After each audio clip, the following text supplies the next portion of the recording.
taking that's what slowed us down a little bit, but we're going to go ahead and call to order the meeting of SCTCA, and we will start with roll call and teleconference disclosures. And I would like to begin with a disclosure regarding just cause via AB 2449 for today.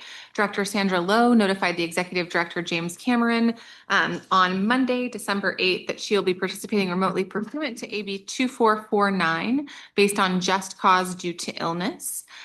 Director Lowe, do you have anyone else over the age of 18 present at your remote location with you? No. Okay, with that, we can go ahead and move on to the roll call. Okay. Director Janice Cater Thompson. Here. Director Chris Corsi. Here. Director Susan Harvey. Here. Director Gerard Giudice. Director Nasa Hinton. Here. Director Ariel Kelly. Here. Director Todd Lands. Here. Director JP Leap. Here. Director Sandra Lowe. Here. Director Jeff Okrepke. Here. Director David Rabbit. And Chair Linda Hopkins. Present. And with that, we will go ahead and move on to public comment on items not on the agenda. Would anyone in person like to comment on matters not on the agenda, but within the subject matter jurisdiction of the Board of Directors? Seeing none, Dawn, is there anyone online? There's nobody online. Great. And with that, we are going to move on to the consent calendar. We are actually going to take the consent calendar in two separate actions today. And so I'm first going to hand it over to Director Hinton to comment on her recusal. So we will sort of make that comment, then we will take all of the consent calendar items except for that item, and then she will recuse herself for that item for a separate vote. And can you just remind me what item? I was just pulling it up right now. I want to say it was for, yeah, that's what I was thinking. And I'm just, yeah, there we go. 4.8. I see the word Sebastopol. That is the one. 4.8. I will be recusing today on item 4.8 as I own property within 500 feet of the item, and we'll be voting on the rest of the consent calendar. Thank you. Great. So with that, would anyone like to make a motion knowing that we are pulling 4.8 from the consent calendar to consider separately? So we are not considering that at this time. Would anyone like to make a motion for items 4.1 through 4.7 and then 4.9 through 4.18? So moved. Second? Great. And actually, was that all of them? Did I miss? I've missed my 19, I think, 4.19 RCPA. Okay. So moved. So move. Great. Second. We have a motion and a second. And could we please have a roll call vote on this, Dawn, just because we have a member who is remote? Director Janice Cater Thompson. Yes. Director Chris Corsi. Yeah. Director Gerard Giudice. Yes. Director Nasa Hinton. Aye. Director Todd Lands. Aye. Director JP Leap. Aye. Director Sandra Lowe. Aye. Director Jeff Okrepke. Aye. Director David Rabbit. And Chair Linda Hopkins. Yes. Skipped over. Director Harvey. Director Susan Yes. Harvey. And Director Ariel Kelly. Yes. Perfect. Wonderful.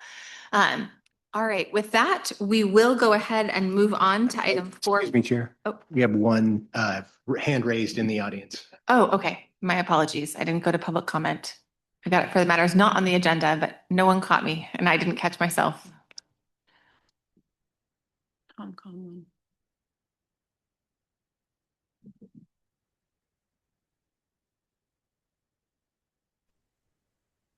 Members of the board, can you hear me?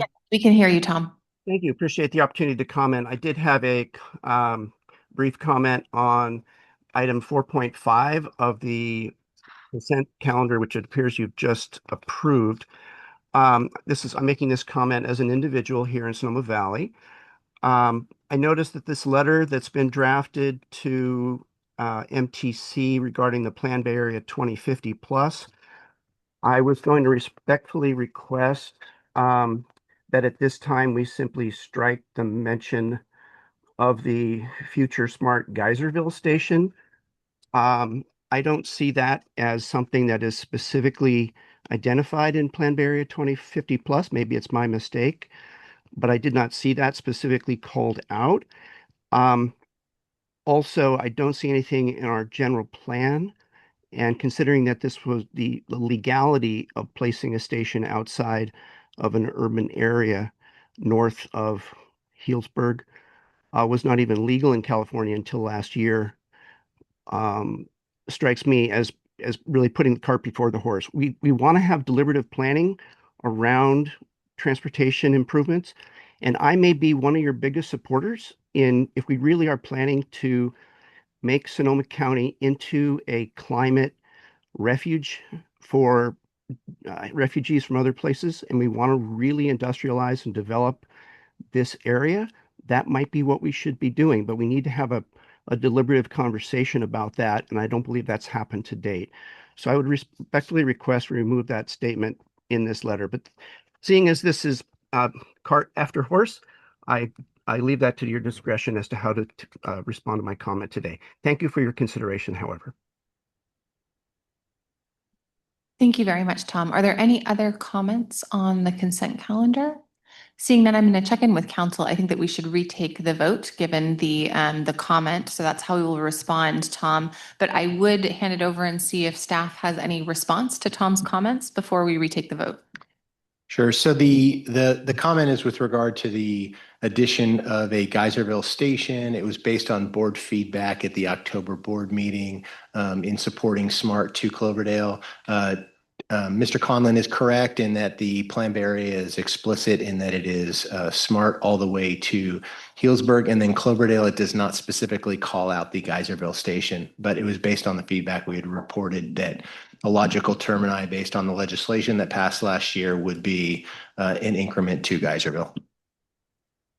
Thank you. Any other comments or questions from my colleagues? Can we retake the motion and the vote if there is still support for the motion?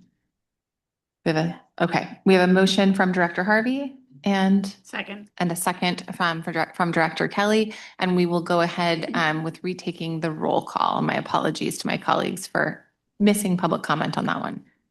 Director Janice Cater Thompson, Yes. Director Chris Corsi, That is correct. Yes. Director Susan Harvey, Director Gerard Giudice, Yes. Director Nasa Hinton, Aye. Director Ariel Kelly, Yes. Director Todd Lands, Aye. Director JP Leap, Yes. Director Sandra Lowe, Aye. Director Jeff Okrepke, Aye. Director David Rabbit, and Chair Linda Hopkins. Yes. All right, with that, we will go ahead and please note for the record that Director Hinton is recusing herself and she is leaving the room for this item for the reasons previously stated. Do we have a motion and a second on item 4.8? I move to approve item 4.8. Second. All right, we have a motion and a second. Dawn, could we please have a roll call vote on this item? Oh, sorry. Thank you so much. I just am in a rush to get things done today. I need to take a breath. With that, do we have any public comment on items 4.8? Seeing no one in person. Dawn, anyone online? No online. Sorry, I wanted to take a minute to look. Thank you very much. Okay, with that, we will proceed to a roll call vote. Okay. Director Janice Cater Thompson. Yes. Director Chris Corsi. Director Susan Harvey. Yes. Director Gerard Giudice. Yes. Director Nasa Hinton. Recused. Oh, I'm sorry. Director Kelly, Ariel Kelly. Yes. Director Todd Lands. Aye. Director JP Leap. Aye. Director Sandra Lowe. Aye. Director Jeff Okrepke. Aye. Director David Rabbit. Chair Linda Hopkins. Yes. With that, the motion does carry, and council is going to go and let Director Hinton know that she can rejoin. And that will bring us to our regular calendar, joint SCTA RCPA items. And I'm going to go ahead and hand it over to Dana to kick us off with our Redwood Bike Share report on the first year of the pilot program.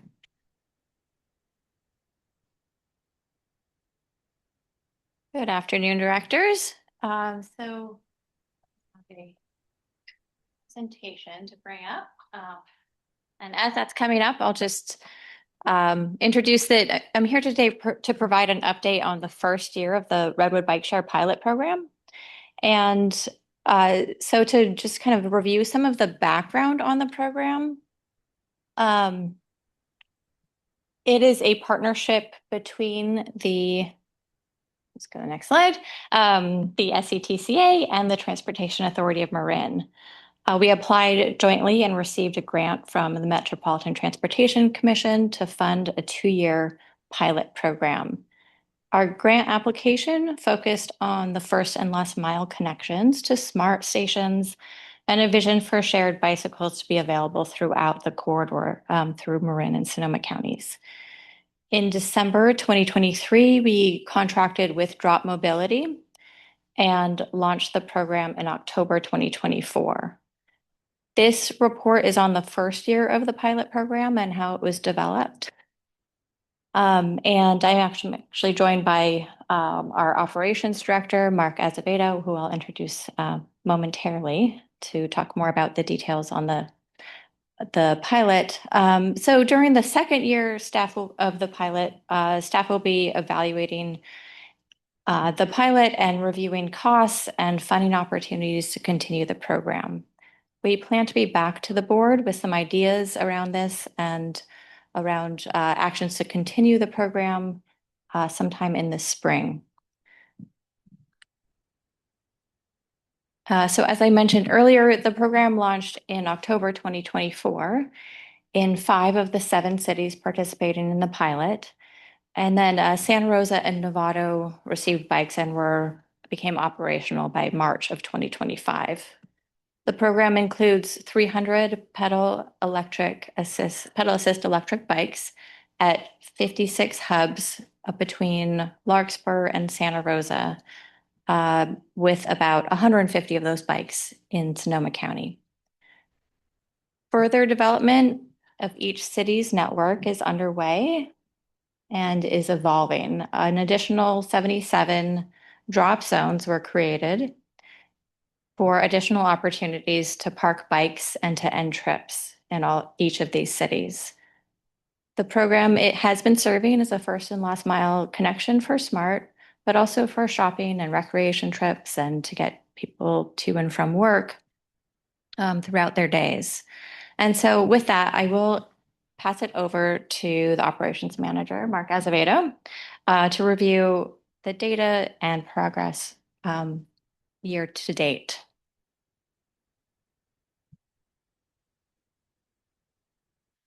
Thanks very much for having me today.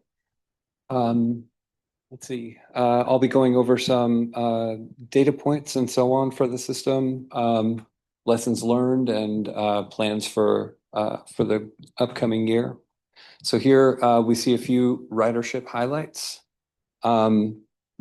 This year we logged, actually this was prepared some weeks ago. Since then, we've logged an extra almost 2,000 trips. So our trip count total right now is up past 13,000 with about 3,000 total unique riders. Median trip duration is about 14 minutes and average trip length is about 2 miles. And what that tells us is that the system is being used as intended for short trips between close destinations. So this is a graph showing monthly ridership by city since we launched in mid-October 2024.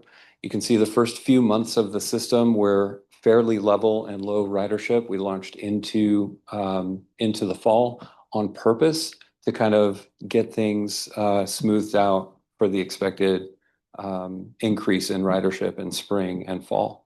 Or spring, summer, and fall. So you can see a big uptick mid-spring around May in each city, and then a slight fall off into through the summer, with fall bringing further increases. And those increases were largely, I kind of dug into those numbers a bit, and those increases were largely brought by college students coming into session in the fall. So Rohnert Park spurred a lot of ridership, but Santa Rosa and Larkspur as well was responsible for quite a lot of that. Here we're looking at average utilization by city.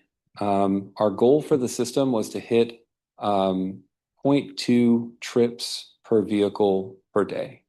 Another way to think about that might be to say, daily use of the 300 bikes would be around 20% or so, maybe 60 trips, depending on what is deployed. So we've reached that pretty consistently in 2 of the 7 cities. And I think the big reason for that is because those 2 cities house the most developed networks out of all of the 7. So I have the most parking and, the most hubs and the most drop zones in each of those cities. And what that's providing me is a roadmap going forward into year 2, where I can replicate that effort in the other cities.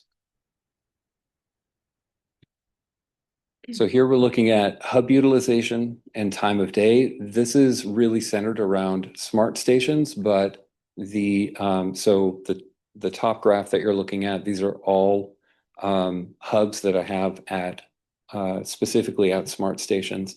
But the time of day data is reflected system wide. So these peaks that we see during commute hours, 8 to 9 a.m.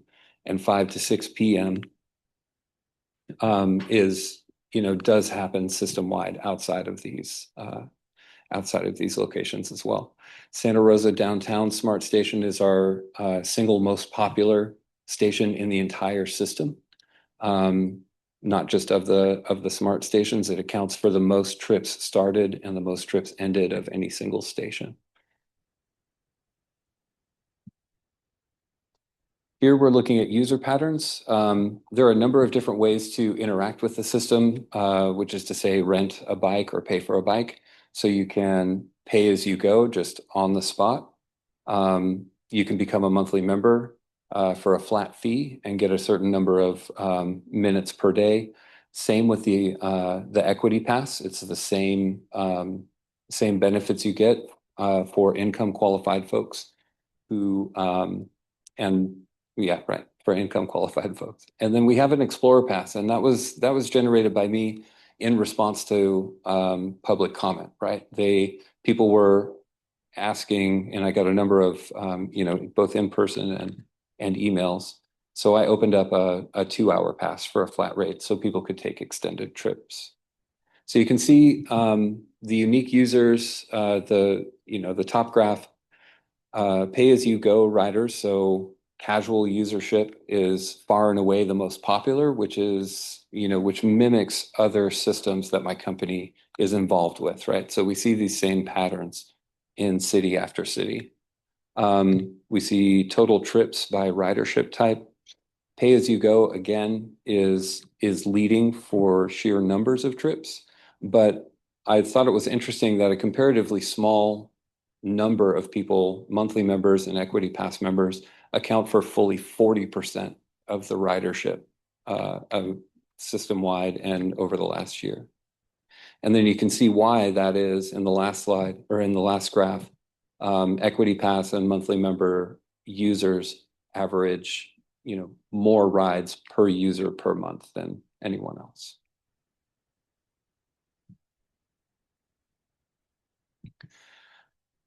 So moving on from the graphs, some of the challenges that we encountered was really educating the public about the system, how it works, how much it costs, where you can ride to and from. So public outreach has been a huge component of our first year. We're also engaging with different partners, large employers in the area and other organizations to gain sponsorship and pass through funding opportunities. And then member retention. Quite a lot of people will sign up for a month or 2 and then not renew. And so we're exploring strategies within the company to re-engage those riders and keep them riding. So a couple of the main lessons that we learned: accessibility and visibility have driven ridership more than anything else, more than free passes, or any other strategy that we've come up with. So expanding these networks like we have in Roanoke Park and Santa Rosa, increasing the number of places to ride to and from, and then by extension, increasing visibility of the bikes, having the bikes pop up in more places, has driven ridership more than anything else.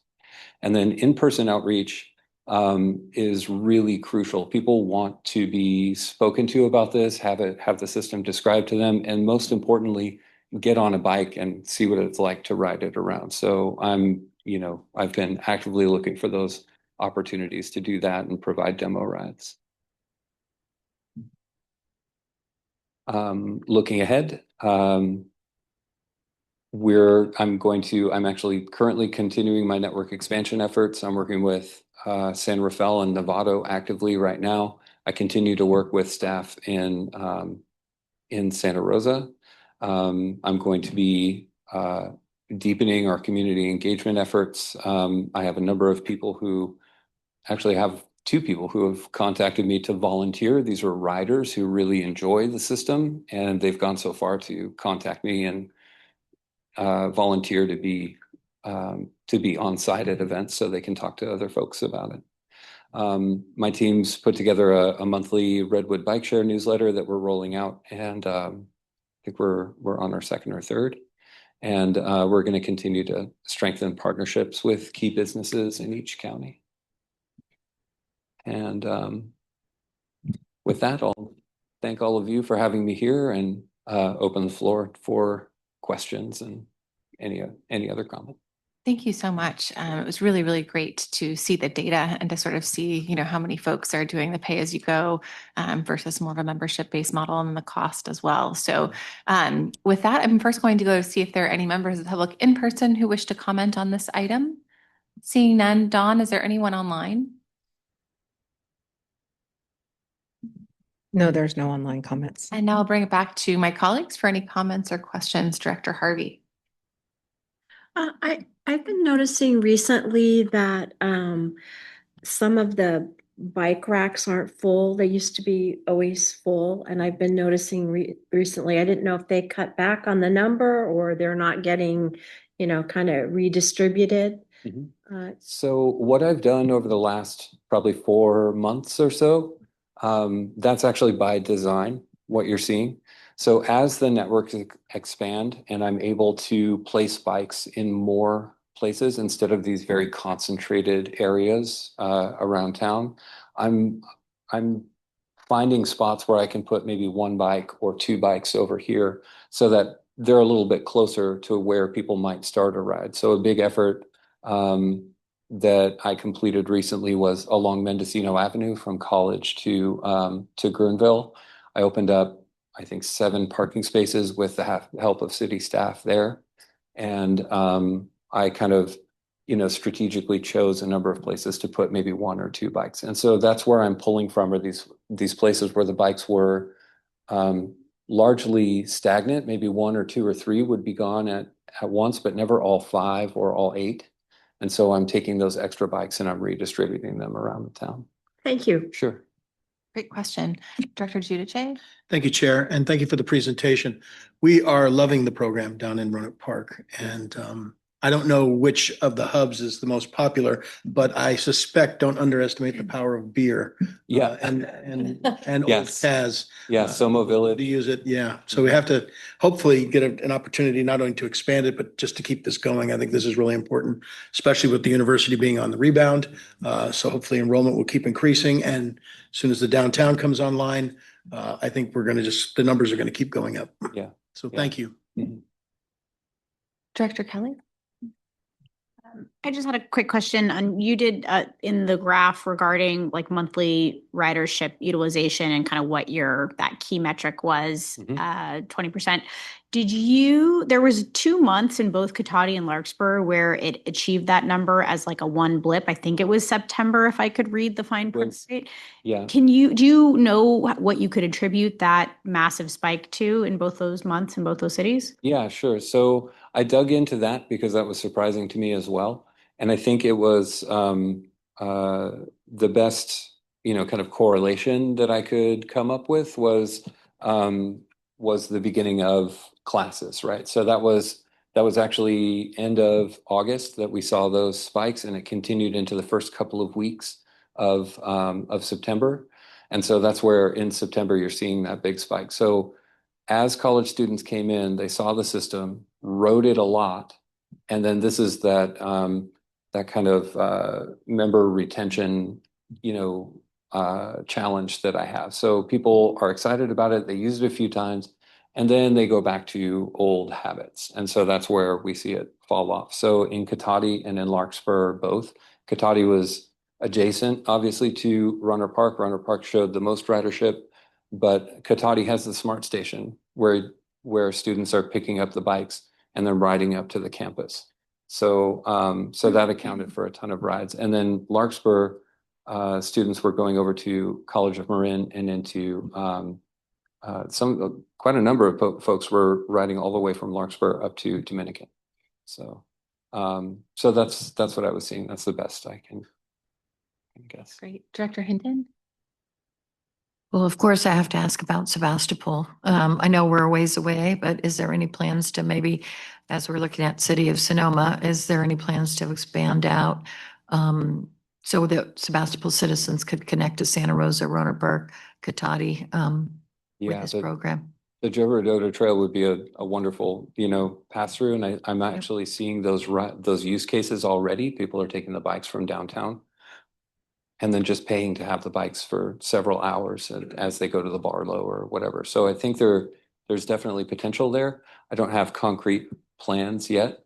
And obviously it would depend on funding and a number of other things. A great hub would be that bike shop that's right up there when you come in. Yeah, right as you come in. Yeah, that's where a lot of people kind of come together. Yeah. Thank you. Thank you. Thank you so much. Director Corsi, then Director Leap will just kind of go down the line. Well, again. Hi, how are you? Presentation at the SMART meeting last month. So I don't have a lot of questions, but I did want to know if you're the one that rode the bike that's out in front. I didn't. I pulled up today and I took a photo. I'm going to be posting it on Instagram later. And, I think that this is all a matter of education and outreach. And I just wanted to offer, maybe my colleagues would do the same thing, but when you're doing outreach events in the community, I'm happy to promote that through my office and our channels. And you want to send me information, I have to do it. That's tremendous. Thank you very much. Director Leap? Thank you. So if I wanted to use this system from Windsor and I hop on a train, I get off in Santa Rosa, I come here for 2 hours and go back, how would I do that? So you'd get off at whichever the, smart stations that you disembark, right? Our bikes are right there, whether it's Santa Rosa North or Santa Rosa downtown. You would, there's a sign at each where with a QR code, you would download the app. You would take a couple of minutes to create an account. And then once your account is active, you use the app and scan the bike with your phone's camera. Decide how you want to pay, whether it's a ride code, membership, pay as you go. Take the bike there, it's then yours, and as soon as it unlocks, it's active, the system turns on and everything like that. You ride it to where you're going. Within the app, there's a map showing you where all of the different hubs and parking opportunities are. So you would pick one near your destination, ride over there. Once you get there, lock the bike, go through the trip end process, go do your thing. And then when you're ready to come back, it's the same in reverse. More detail than I needed, but Fair enough. that was good. And then you could also keep the bike. You could keep it, but it's going to charge you 25 cents a minute. 20, there you go. Yes. That's the answer. Yep. Okay, so it costs $30 to sit outside. Okay, great, thank you. Right, that's why, yes. I'll have to find a hub nearby here. Yes. There's one right outside. There you go. Yeah. Awesome. So, and then if you go back outside and there's no bike there, you're looking for the next closest one. Yeah. Thank you. All right. Any other comments or questions from my colleagues? Thank you so much for the informative report. Really, really appreciate it. And thank you so much for the work on this program as well. With that, we are moving on to a CTP public engagement update from Ross. Good afternoon. Good afternoon, directors. I'm going to provide a brief update on public engagement related to the Comprehensive Transportation Plan. And a little presentation going. So public engagement is a key component of the CTP. We really want to make sure that the plan reflects the diverse transportation needs, priorities, and goals of all Sonoma County residents.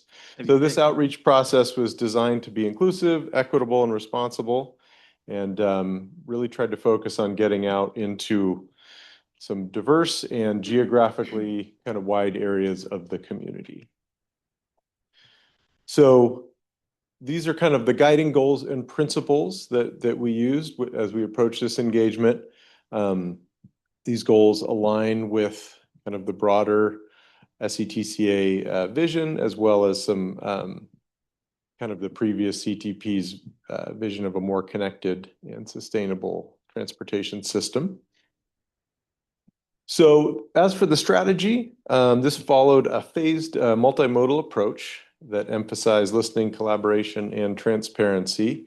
Being bilingual was a very key part of this, and then trying to just hit different schedules, different demographics. You know, farmers markets are great, but that's going to give you one set of data. So we really tried to vary that, and a key part of it was let's see, jumping ahead. So key part of it was an online survey. And so who we targeted with that survey was residents across the county, business owners, employers, and underrepresented populations, as you see here. So it was a mix of in-person and virtual methods. It was not just me. We had a lot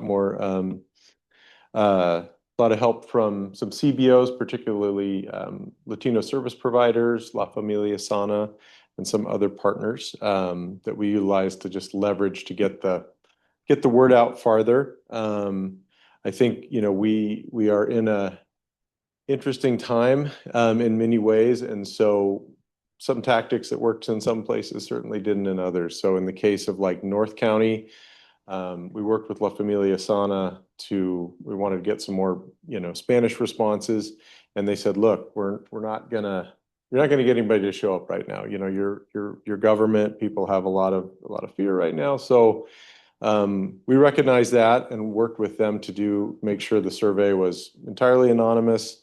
It was, you know, they delivered it directly to people that came by their facility, and we ended up getting about 32 Spanish responses through that. All of which were full responses with, you know, open-ended response as well. So I think in that case, changing our tactics really helped. But as you see also, pop-ups, social media, and also some presentations, which we used to kick off the program. We had an online workshop, and then went ahead with the engagement, actually partnering with the CBOs, getting out there into the community.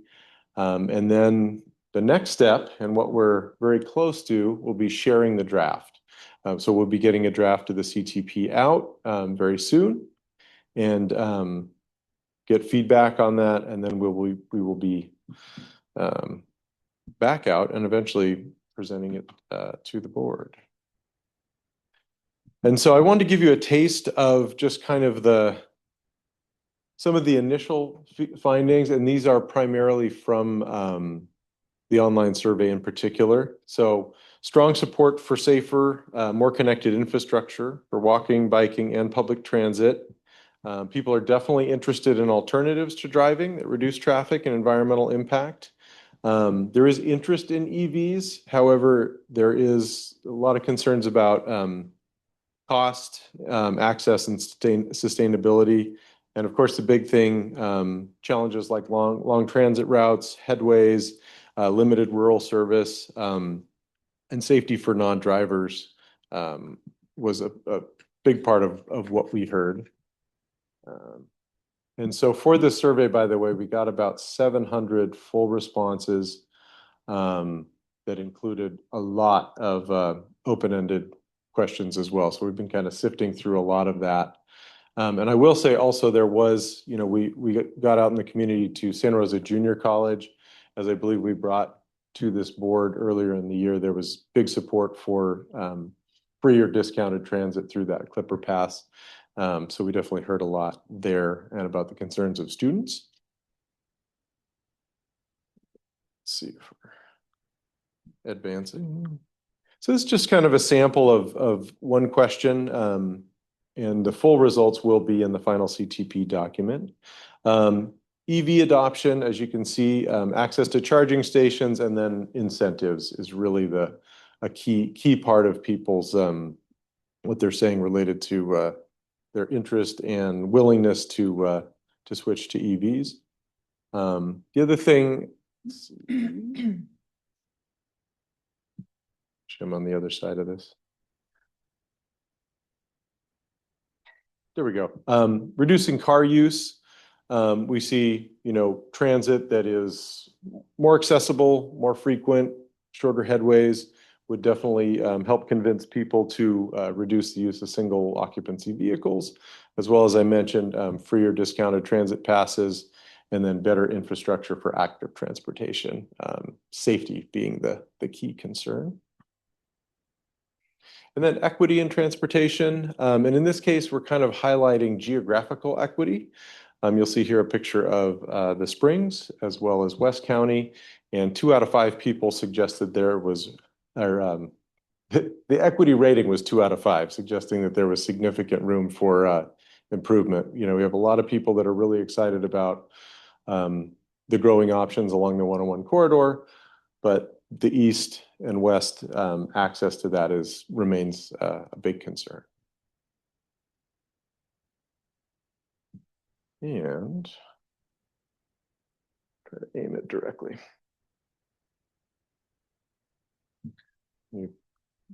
Yeah, you want to pop it to the next one. Thanks, Don.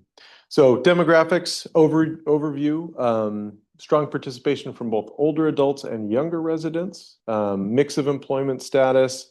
A lot of the feedback was from lower income levels, under 50,000, which is certainly on the lower side for Sonoma County. Mix of telecommuting and work, and then geographically, as I mentioned, we did get out to each jurisdiction at least once. Multiple times in several, just finding events that worked. And so we did get out there and into all zip codes. The highest representation was from Sebastopol, Santa Rosa, and Petaluma. And you want to go ahead and advance that? Cooperating. Oh.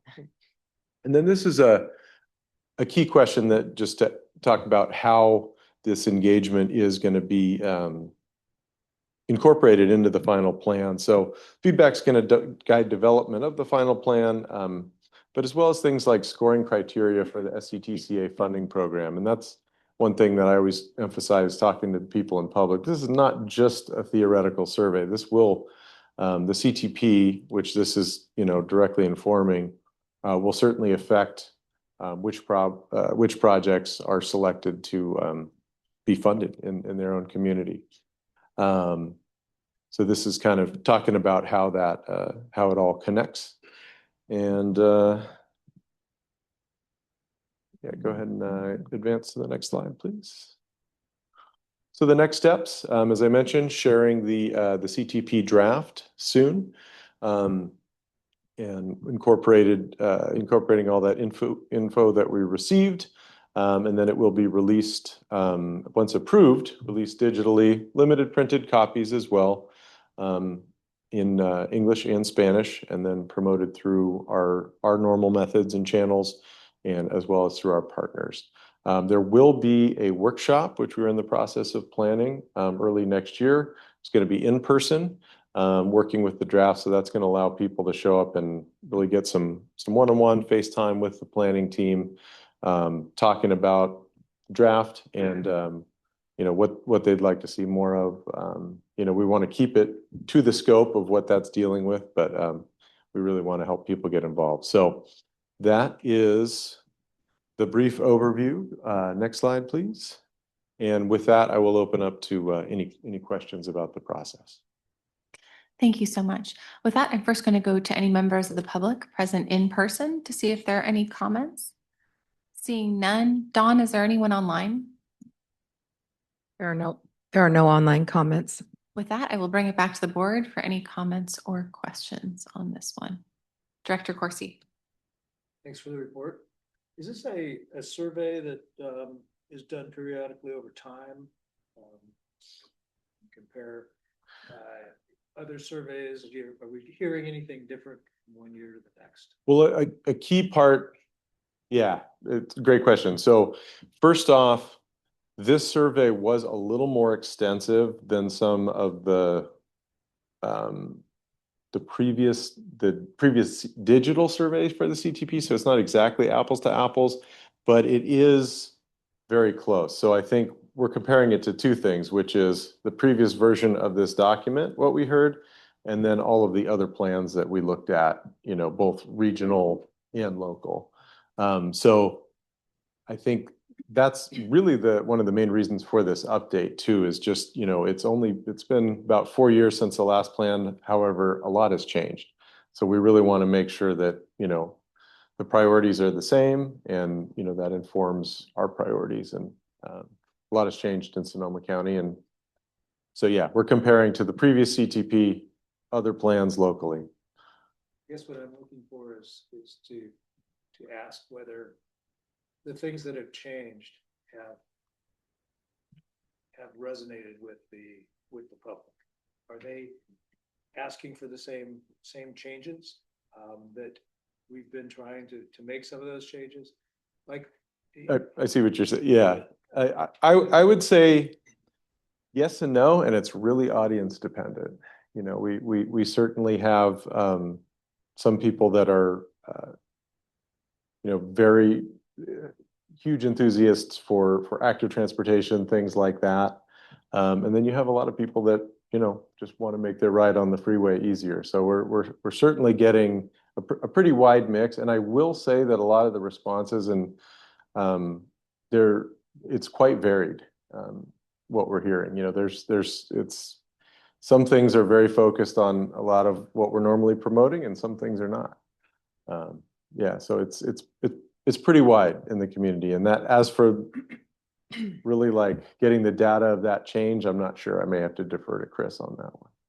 I would just suggest, if it's possible, to going forward that we include at least some questions that are identical from one survey to the next. See how those answers change. They are quite close. I misspoke a little bit initially, but it's not we can't exactly line them up just because we did create this from scratch, really looking at what we wanted. But yeah, going forward, definitely. Any other comments, Director Lands? Thank you. And thank you for the presentation. You did a lot. It looked like the younger crowd and the older crowd did a lot of the survey. Yeah. As expected with the younger, I would expect them to look for their free or reduced pricing and things like that. With the olders, do you go to any of the senior communities, your senior centers and things like that? Because when you get into areas like Cloverdale, and I'm sure Sebastopol and some of the outlying areas have the same issues, where our lower income, fixed income, senior community, some that are even stuck in their homes can't do the day-to-day. And that's who I would really like to reach out to with surveys like this. Absolutely. And I know I did attempt to send out to, for example, Clover Springs and communities like that, where you have, a lot of people that are facing that. I think most of the outreach to those communities was online, unless they're coming to, I mean, we went to like farmers markets, but also like fix-it fairs, things like that. And then just kind of tried to jump onto other events that were happening, such as the CBTP planning. So that's another tricky community to reach, but it's crucial. And Sonoma County is getting older, so absolutely. One of the things I found is our senior centers in all of our areas are really engaged. with that community. And when you get into places like Clover Springs, it's usually your middle to higher end already. And so they don't need it as much or have an answer of their own. So maybe we could reach out to some of the people that would definitely need it more in the future to see how that changes the survey answers. Absolutely. Thank you. Other comments or questions from my colleagues? I just want to say thank you so much for the work and also for your commitment to a countywide reach and asking those questions, about equity, and completely unsurprised from my end that East County and West County gave us 2 stars. So, but thank you for doing that deep engagement, and look forward to continuing to develop plans that are really equitable for rural and urban communities alike. So thank you very much. Thank you. With that, we are going to be moving on to the Sonoma County VMT Mitigation Program final recommendations. This is an action item that Chris is presenting. Yeah, thank you, and good afternoon, directors, and thank you, Ross, for all the information on the CTP. So we're really excited about being able to bring something to you on that soon. Thanks for all the great feedback. We really do like to look back and see what we've heard in the past and compare that to what we're hearing now. So excited to bring that to you very soon. So shifting gears, moving over to our countywide vehicle miles traveled mitigation program project. So you may remember a pretty technical presentation we brought to you in the summer back in July that walked through VMT at a pretty fine scale. Today, I'm going to be talking at a little bit higher level about what we've learned as part of this project, and bringing some recommendations from our project TAC, legal counsel, and staff on moving forward with VMT mitigation in Sonoma County. So let me see if this works. Yeah, we're good. So the first question is, why are we doing this? Why are we analyzing VMT? Why are we interested in it? The main reason is based on Senate Bill 743. Senate Bill 743 eliminated level of service or delay and congestion as a metric, which was used to measure transportation impacts in CEQA, or the California Environmental Quality Act, and replaced it with vehicle miles traveled. So it really changed the focus on mitigation from congestion reduction to looking at regional impacts of travel. And the implementation deadline for SB 743 was back in 2020. So we've been working under this framework for about 5 years now. So at SCTCA, we've been providing support on implementing SB 743 and estimating VMT in a number of different ways to your local staff, including providing a lot of information, getting people together, and providing ways that this legislation is being implemented across the state and the region. We also produce VMT screening maps, which are used as part of the project review process. We produce VMT data and estimates, which are used also as part of that project review. We created a VMT mitigation and reduction calculator, which is used to estimate ways to offset VMT impacts at the project level. And then what I'll be talking about more today is options for a Sonoma County VMT mitigation banking or exchange program. So we've been hearing from your staff a number of years ago that there would potentially be a need for offsite mitigation, offsite VMT mitigation for projects with VMT impacts. So that's why we started digging into this topic and issue. So we applied for and received funding through a Caltrans grant program to look at different options and bring forward some recommendations for what would be appropriate for Sonoma County. So we've been working on this with at a staff level made up of legal counsel. We procured the services of Fair and Peers as consultants to help support us on this, and worked closely with the project TAC made up of your staff at the jurisdiction level, transit providers, and representatives from state and regional agencies like MDC and Caltrans.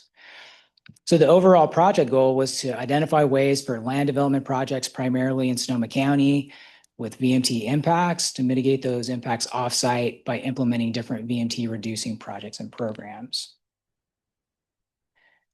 So we had a relatively broad project scope, but we started out by providing background information and looking at different types of programs that have been studied and implemented in Sonoma, in the state and not our county, as a foundation for our work. We then worked with project stakeholders and lead agencies primarily your staff, development community, and transit providers. I identify some key things that we wanted to look at as part of the program. The third step was to identify different program options and make a draft recommendation for a Sonoma County program. And that's what we brought to you in the summer, that pretty detailed step-by-step description of a VMT exchange. That was our initial draft recommendation. The next phase after that was moving into a demonstration program where we looked at how a VMT exchange would actually work and how lead agencies and actual example projects would interact with that. So we tested housing development projects and employment-related projects and how they would interact with that exchange, what types of VMT reduction benefits they'd be able to see, and how much it would cost. And so based on what we learned as part of the demonstration phase, we're bringing back some final recommendations to you today. So just to review that we did release that draft report over the summer. So it's a relatively lengthy document. It's about 400 pages. The first 80 is the bulk of that. There are a lot of pretty detailed and technical appendices if you want to dig in pretty deep there. So this may be familiar. So as part of that draft recommendations document, we outlined a VMT exchange. That document recommended a VMT exchange with SCTCA as a exchange administrator, as a recommended VMT integration program, and identified some broad steps of how that would work. So I'm not going to walk through that again today. If you want to walk through that again, I recommend you take a look at the recorded presentation from Fair and Peers, or I'd be happy to walk through that in detail at another time. So we took the VMT exchange and we convened a few demonstration workshops that were attended by members of the development community, local staff, engineering and planning staff, transit providers, and other stakeholders. And we plugged a few projects in and explored how that VMT exchange would actually work in practice. And here are some of the primary findings and outstanding questions and concerns that we identified as part of those workshops. The first one is mitigation length. So how long does mitigation need to happen, and what would happen if the mitigation that you've implemented stops? You need to be able to remedy that somehow. So outstanding question that still needs to be addressed. There's the question of additionality. So this is a legal issue that basically specifies that any mitigation has to be new and wouldn't have otherwise happened. So Vern Ball, our legal counsel, is kind of an expert on this, and there's a lot of information in the report, and he provided a memo to the board as well that discusses that and other legal issues. There's also concern that mitigation would stay local for different projects. So that was a discussion at the TAC. And other details still need to be worked out before implementing a program. We heard from developers that mitigation costs may not be feasible for different developments, that monitoring and reporting could be burdensome and time consuming. One thing that we identified was we don't have resources to initiate a program, so we need to find some resources to get something going. And then checking in with the TAC, things have changed, and the current need for a program for offsite VMT mitigation is less critical at this time. And I'll go through a few reasons why that may be so. And then we also heard there's interest in different types of frameworks like a VMT bank in our workshops. So in working with our VMT TAC, again, this is made up of planners, public works, engineering staff, and transit providers across the county, so your staff. Their feedback as we were reviewing the draft recommendations were, number one, they are using a lot of the resources that SCTCA is already providing, like those screening maps. They use those every time a project is proposed to determine if a VMT does need to be estimated. So that's a very important resource they'd like to see maintained. The VMT reduction calculator has also been useful. So they recommend that we continue to maintain and update that. But as I mentioned before, the need for offsite VMT mitigation so far has been pretty low, but they do anticipate potentially more need in the future. So based on that discussion, there isn't any consensus on moving forward with a countywide program at this time from the TAC level. But they do recommend forming a countywide working group to meet from time to time to see if that's changing and to investigate moving a program forward in the future if it does seem like the need is rising. They also recommend that SCTCA staff provide regular updates on VMT mitigation at our advisory committees here at SCTCA. So there are a few other things that are happening across the state right now that have changed the landscape a little bit as far as VMT is concerned. One is that many CEQA exemptions for housing are happening at the state level, which have reduced the need for mitigation in a lot of cases. So again, a less pressing need for VMT mitigation. There are also limited programs in operation across the state because it's very complicated and there are a lot of legal requirements that need to be worked through. And we've been working under this framework for only 5 years now, so it's very new and there haven't been programs that have been proven yet. So we were working with level of service for 50 or so years, so this is all pretty new and a lot of exploration is still happening. The state is also working on a statewide VMT mitigation bank focused on funding affordable housing. So we expect to hear more about that this coming year. And Caltrans District 4, the district for the Bay Area, is also looking at a regional program that could help support our local agencies. So we've taken all of this feedback and included it in the final report, which still identifies a VMT exchange with SCTCA as an administrator as a preferred structure if we were to implement a VMT mitigation program in the county. It includes a lot of foundational information that we need to get to spin something up if we do come to the point that we do need to implement something here in the county, including how to select VMT reducing projects and programs, an initial list of different actions we could include in an exchange, some estimates of VMT reduction effectiveness and costs, and additional work and next steps. So here's kind of a look at the next steps for implementing a program. If we do need to go into that direction in the future, we're at that light blue box up in the top left corner. So a lot of work that still needs to be done, but this project has really provided a lot of foundational information and steps and work that would feed into all of those different processes. So we wouldn't be starting from scratch.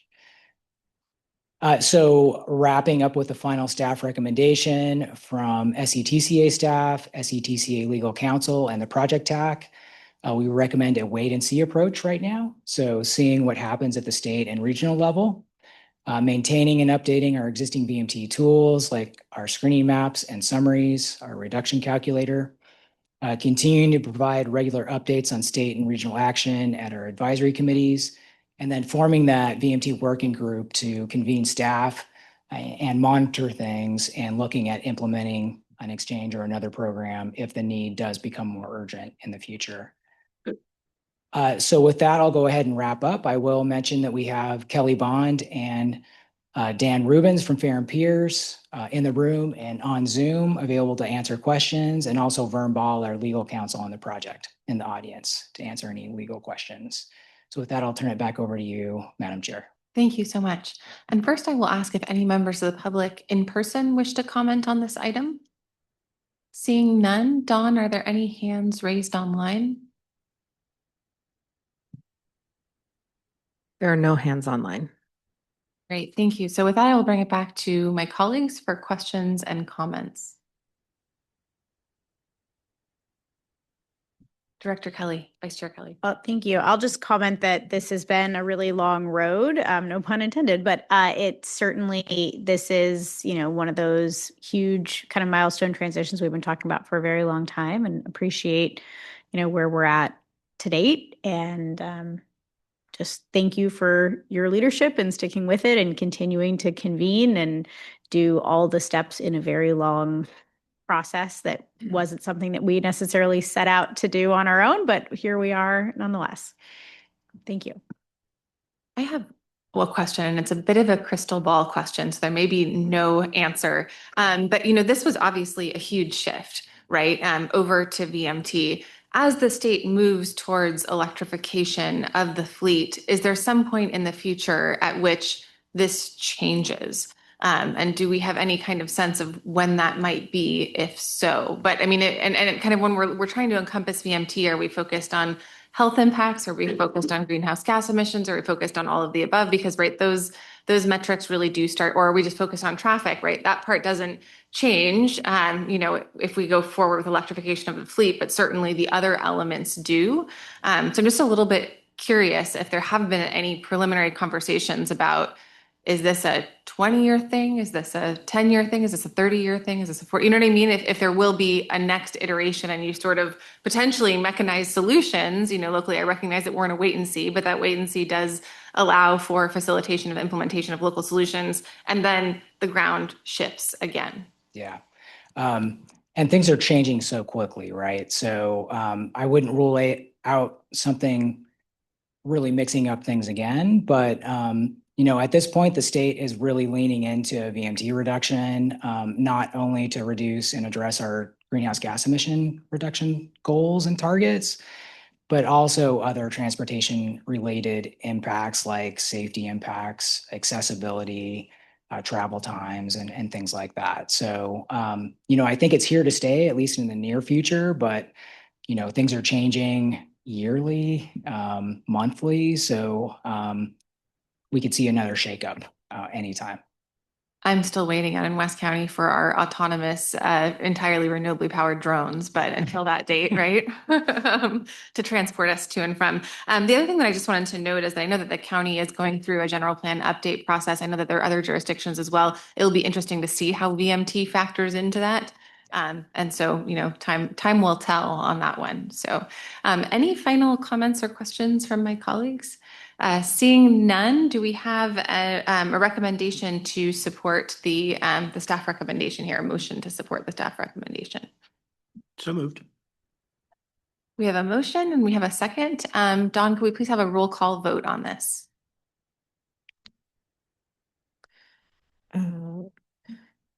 Director Janice Cater Thompson. Yes.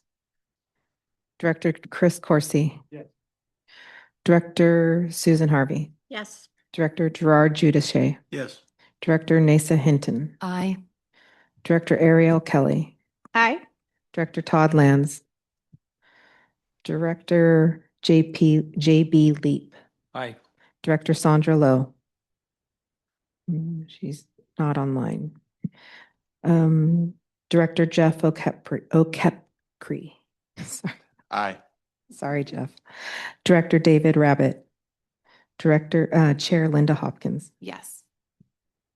Thank you so much for all the work, and I look forward to hearing how these check-ins and these continued collaborations go. With that, I think you're still in the hot seat, am I correct? For the CBTP update, which I feel like we need a better acronym than that because that one does not roll off the tongue. But it is the Community-Based Transportation Plans for South Santa Rosa and Rohnert Park. Yes, thank you, Madam Chair. And this is, it's a nice shift from something very conceptual and talking about VMT to something looking at neighborhood needs and transportation improvements. So, Don, can we go ahead and get the slides up for that one? While Don's bringing up those slides, I can just provide a little bit of an overview about the Community-Based Transportation Planning Program. So it's a regional program that is really focused on looking at local community needs and transportation issues. So it's sponsored by the Metropolitan Transportation Commission. They help provide funding to get out into neighborhoods, to identify issues people are having getting around, and to propose solutions at the neighborhood scale on improving and addressing those issues. So each of these community-based transportation plans includes a number of different components, including looking at the makeup of the community, including demographics and existing transportation systems. A big part of this is getting out into the community and talking to people about their issues and getting around. So you'll see some great pictures on us out in the community talking to people about transportation in Santa Rosa and Rohnert Park. So it's great to find out what people would like to see happen in their neighborhoods. So the two key components of each of these plans is documenting transportation challenges and then working with community representatives to come up with some community prioritized and identified improvements. So we'll look at some of those for each of these areas today. And also including an implementation plan, identifying funding sources so we can get some of this done, looking at responsible agencies and rough cost estimates. So the community-based transportation planning program is focused on disadvantaged communities as identified by MTC through the Equity Priority Communities program. So you can see a snapshot of equity priority communities in Sonoma County and the North Bay and part of the rest of the region here in those purple areas. So we've prepared 4 CBTPs in the past. We prepared one for the Roseland area in Santa Rosa back in 2007, the Russian River area, the Sonoma Valley Springs area in the unincorporated county, and Central Healdsburg in 2009 and 2010. So here's a look at those equity priority communities in Sonoma County. They're those orange areas. The areas that we've completed those previous CBTPs are shown as blue squares. And so in looking at these areas or communities in Sonoma County, Central Rohnert Park and South Santa Rosa both stood out as areas that we could examine and talk to people about transportation needs in those areas. Just one moment. I'm wondering, is that Guerneville or? Yeah, it's the Monterey Guerneville. Okay, area. so it's both communities, span both. Okay, great. Thank you. So with that, Kelly Bond from Fair and Peers is here today to talk more about the process of compiling the community-based transportation plans and the recommended projects that we identified for each of those.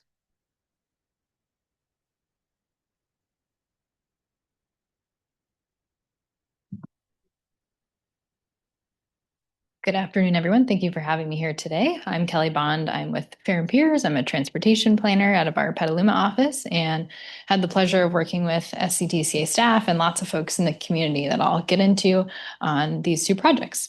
So we developed, as Chris shared, 2 separate plans, though there was definitely components where they overlapped. So focus areas were South Santa Rosa and Central Rohnert Park. So this is just so you can get a sense of the area that we're talking about, the dashed area. This is for South Santa Rosa. So Santa Rosa Avenue is the major corridor through the study area.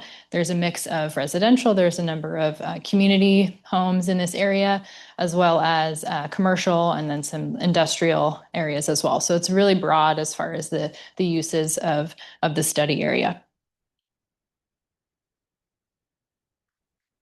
And then this is the Central Rohnert Park study area. So you can see where the components of Rohnert Park in this area. We've got a number of parks and schools, grocery stores, lots of residential here, but also some commercial activity and some larger corridors like Rohnert Park Expressway, Commerce Boulevard. So there was also a good mix, and this will be reflected when we talk about the projects in a little bit where they were centered. So just before we get into the outreach that we did, a couple common questions or a question and some responses that we just wanted to share with you all.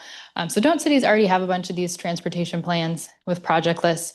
Yes, they do, but we don't always get to hear from disadvantaged communities and those residents when we're preparing those plans. So this is an opportunity to really focus on those underrepresented voices. And then it also is an opportunity to really target funding into those projects. And so this is, as we'll talk about, and Chris shared, a number of CBTPs have already been created throughout the county. And so there have been components of those plans that are already put into place. So that was something that we really tried to share with the community as we were doing these plans, is that there are opportunities to have shorter term projects and things that we can get funded quickly to help actually put these things into practice versus a longer term, like a general plan that's looking decades out into the future. So this was the team that got to work on the CBTP. So of course we had SCTCA staff, we had city staff from the city of Santa Rosa and Rohnert Park, as well as the county of Sonoma too. We had our consultant team, so myself from Fair and Peers, my colleague Taylor, who's on the phone, as well as others. Latino service providers was a really key connection to the community in the Santa Rosa study area. We also work with Leshner Planning and Cordoba Corporation as additional consultants to help in the Rohnert Park study area. And then we had a community representatives committee, one for each of the study areas. And those were comprised of community members and CBO representatives, and they got a stipend for participating. So we really think that helped to bring people in with unique voices, unique perspectives into those committees to inform the plans. And then last but not least, technical advisory group. We also had one that was one for both plans combined, since there was so much duplication across the agencies that were represented. So we had one TAC that met several times throughout the project. And then of course, the general public isn't listed here, but was a huge part of this planning work as well. Okay, so we had 2 phases of community engagement. Our first phase was in the winter and spring of early this year, 2025. And the main goal of that phase was to go out and listen and hear and understand what the challenges around transportation are from the community. So we went out, we did pop-ups, we did focus groups. We had a website up for each of the 2 plan projects and an online survey on the website as well, so people could engage with the project that way as well. And then we had, I'm kind of going top to bottom here, 3 TAC meetings and 1 community representative committee meeting, so to help kind of inform the work that we were doing, who we were doing the pop-ups, those locations, the focus groups. So really getting first some feedback from these stakeholders to be able to make sure that our engagement where we were going was going to be the right mix. So we went outside of O'Reilly's and a post office to a gym to Sonoma State University to talk to students. We went to senior housing. We did a focus group with Latino service providers, youth promotores. So we did a really broad, wide-reaching engagement for our phase 1 work to really understand the existing challenges. And so from there, after phase 1, we had a really long list of potential project ideas based on the challenges that we heard. And so we took those into phase 2, which was just this past summer. And phase 2 was about prioritizing the long list of solutions. So of all of the possible things that we could work on, we know there are limited resources. What should rise to the top for funding? And so we had an additional 2 TAC meetings, 2 more community representative committee meetings. We had an additional survey on the website. So the website remained up through the whole process, but we put another survey up there as well. And then our big event for phase 2 was a transportation resource fair.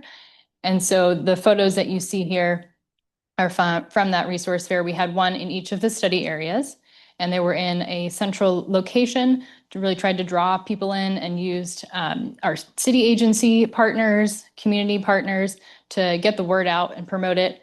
It was meant to be truly a resource fair. It wasn't just about us going out and wanting to learn more about for this particular plan, but to bring out other providers, which I'll get into in a minute, to offer their additional services to the community, like hopping on a bus and like learning how to get on and use the bus.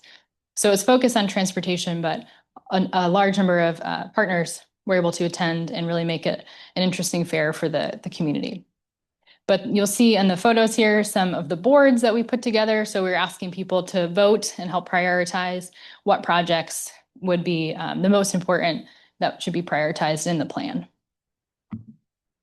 So here's a list of some of the partners that were involved. So in addition to our city partners, we also had Redwood Bike Share there. People could test out how to ride a bike. We talked about that earlier. We had buses that kids could go on. They had a really fun time going in and out of the bus and getting excited about that. The Bike Coalition was there with some safe routes to school stuff and activities for kids. We also had food. And if you came and engaged with and voted on our posters, you got a food ticket. So the food was free. We had a DJ at the Santa Rosa event. We had lots of just fun things to help draw people in. And so then moving on to the projects. So as I said, after phase one, we came up with a really long list of projects. You're not meant to really read what's on there. It's just kind of a snippet of what's on, there we go, what was on the list. And so we categorize them, unique categories based on the community. So runner parks are, you'll see the 5 that are listed there. Santa Rosa's, there are 4.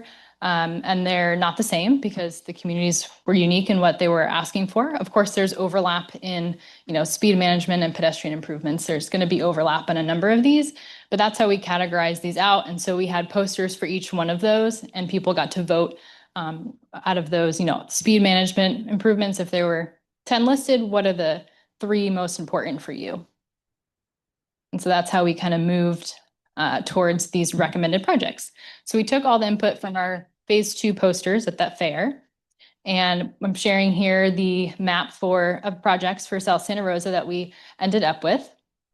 And so I'll just give some overall highlights of what the projects are. And if you want to dig into the details more, they're in the report that we shared.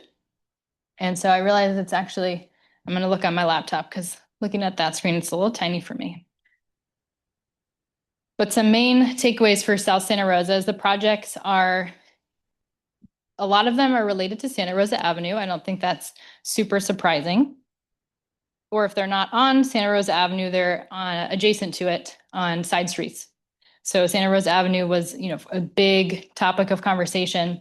The second project on the list is to re-envision Santa Rosa Avenue. So that there's a lot more detail around what that could look like and how we asked the community about that in the report. We also looked at, or one of the projects is around a shared use path on Yolanda, another shared use path on Colgan Avenue. So a couple interest in shared use paths. And then a couple projects around transit. So looking at City Bus Route 3 service enhancements, and then 2 locations where there was interest in having City Bus come across the highway to reach more people. And then also interest in sidewalks along Kiwanis Springs Road, and also some multimodal connectivity along Petaluma Hill Road.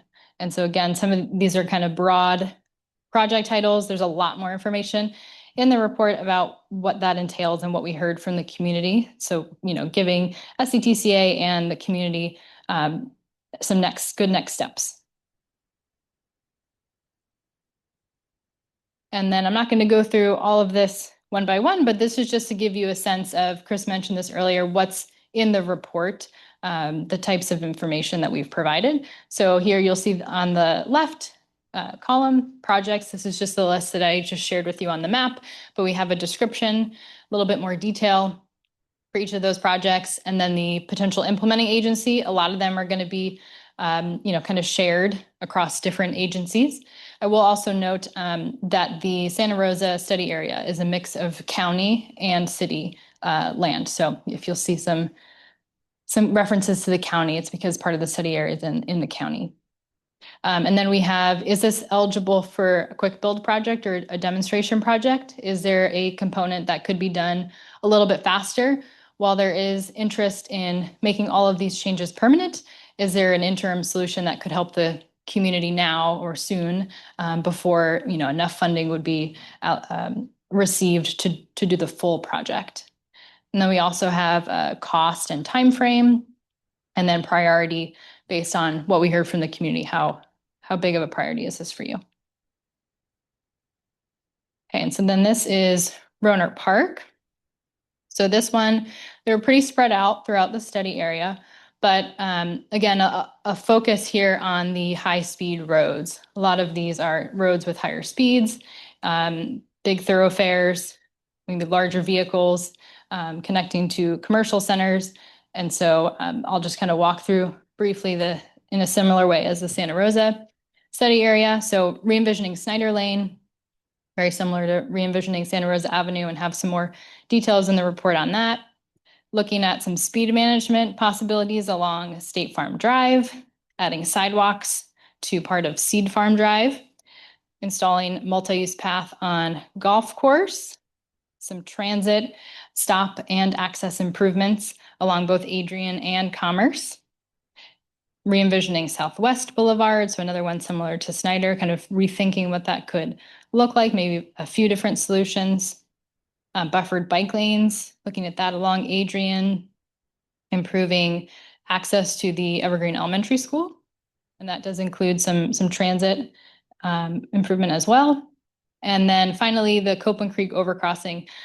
So I will flag that Copeland Creek was a separate task within this plan. So there was additional funding that was dedicated specifically to that overcrossing to look at that. So we had a consultant on our team that was really focused on engaging the community on that. So she went to community areas in that overcrossing space, so senior homes, to really try to do some targeted outreach around where the overcrossing would be to get people's feedback.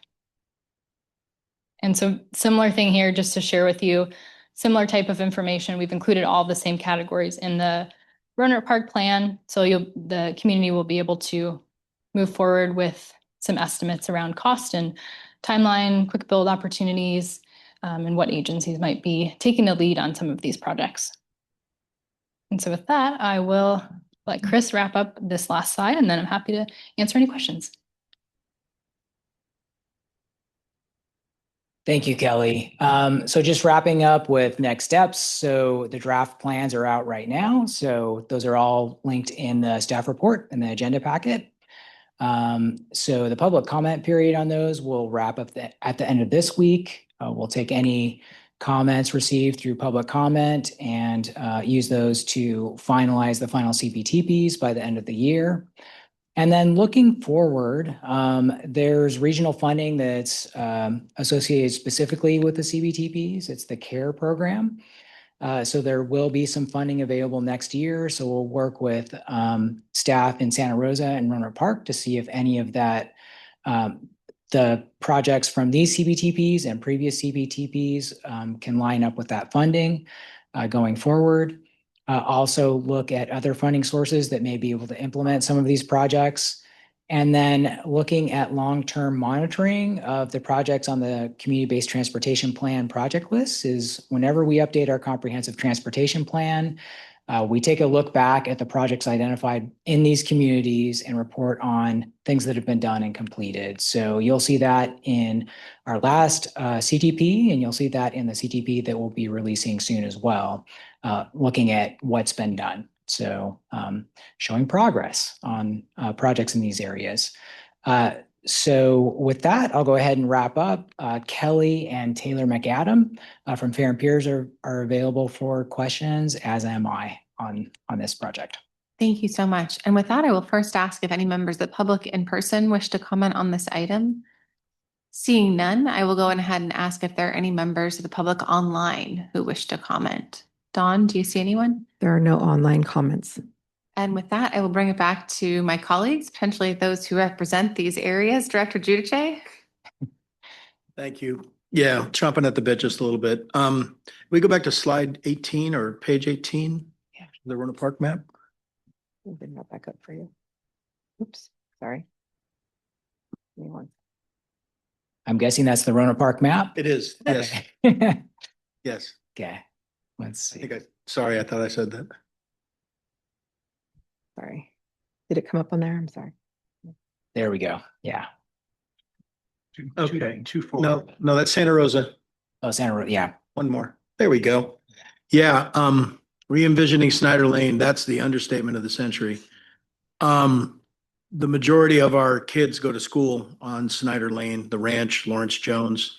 And so calling out some of those projects is great. A lot of the work or some of the work that you were alluding to, like on the corner of Keyser and Snyder, is actually about 60, 70% done. And there's more developable land there. We're going to do a 35 unit net zero community there.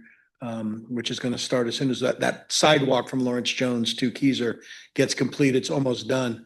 I also have 4 churches on Snyder Lane. And of course, you saw last week the tragic death of yet another person on Snyder Lane.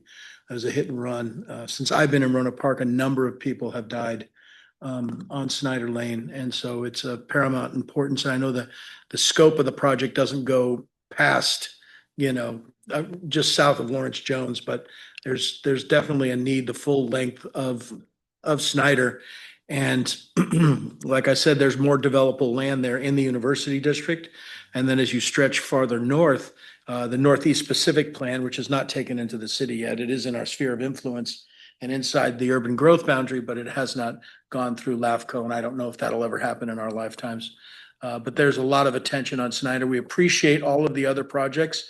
They look great. They're very important. In particular, the one on Eagle Park is definitely needed, and some of the work along Southwest has definitely happened. What goes on Southwest is that the majority of the kids who live in A and B sections, which is our highly densely populated area and disadvantaged community, they walk to Southwest all the way down to Snyder, then they make the left to go over, to the ranch. So those 2 areas, Snyder and Southwest, are crucial, for us in terms of projects. And, of course, we completed the Complete Streets grant, or whatever it was called. It wasn't Complete Streets because we lost that funding.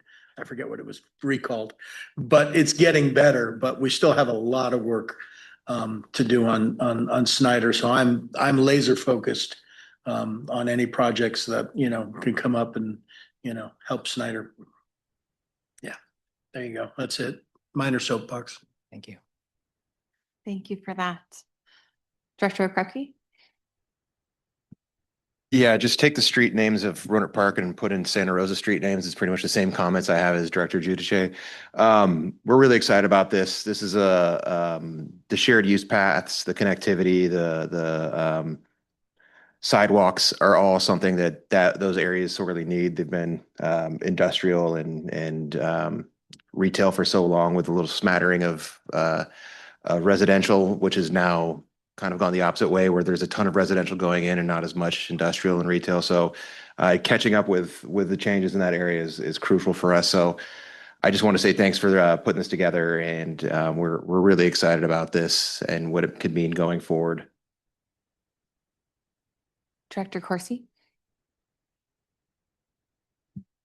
Thank you. I do have a couple questions. And first of all, how are the boundaries of these studies decided?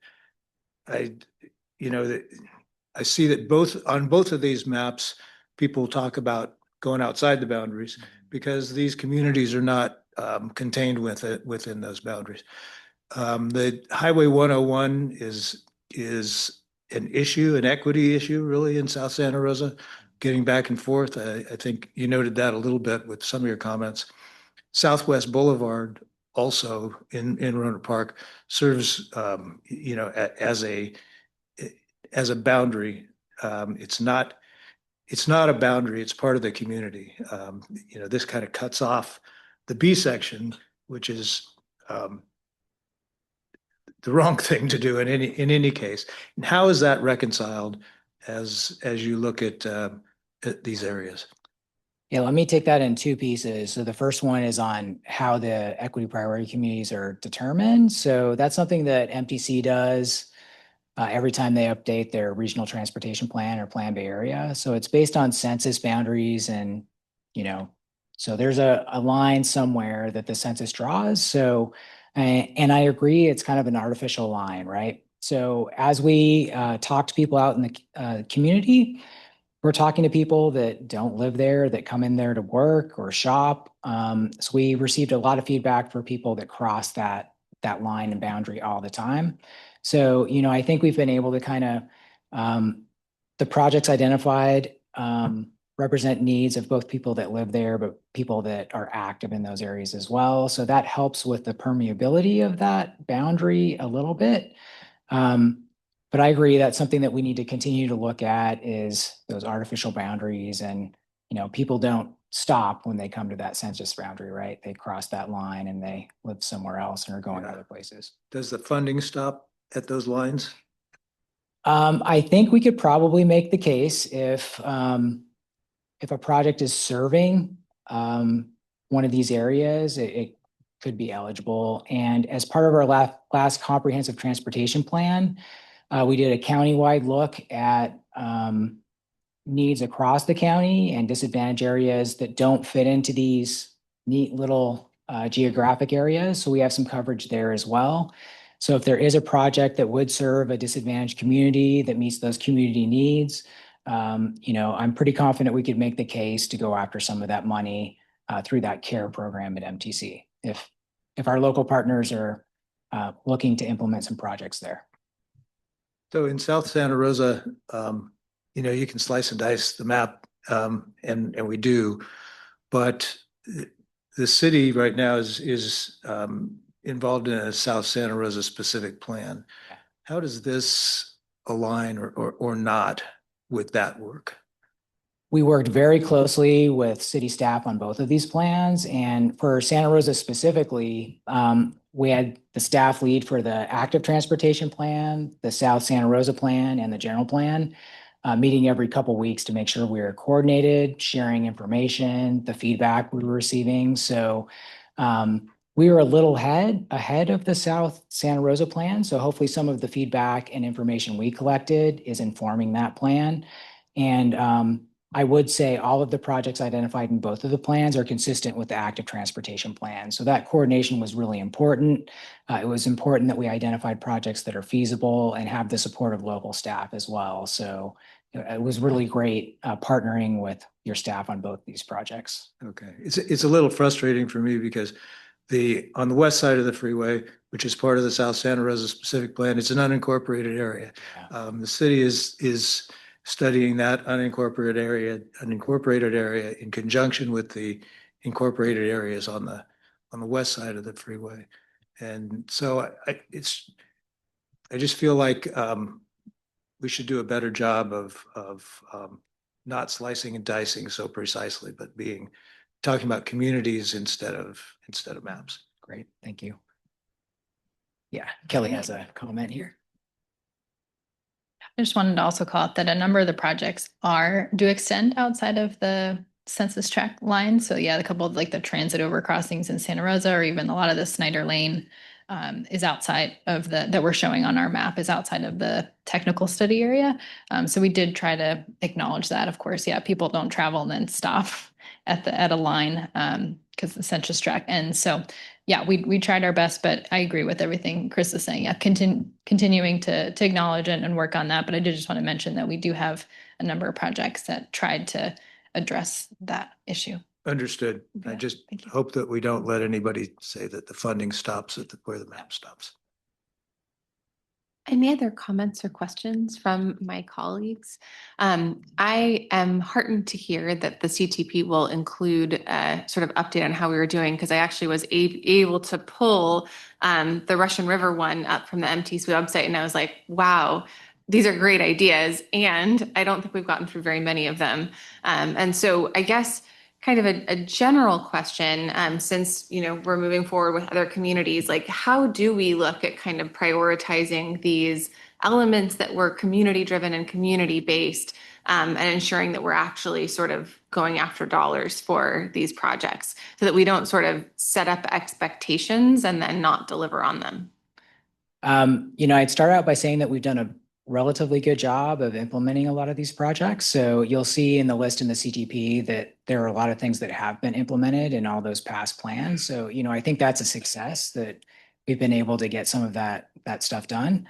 On the prioritization side, having a project in one of these plans has been very helpful for your local staff in going after different grant funding. So it just demonstrates another way that it's serving a local community, a needs-based community, and that a lot of outreach has been done to identify those improvements. So, I think that's one of the most valuable things is helping these projects compete better for funding that's out there, outside of even that MTC funding associated specifically with the program.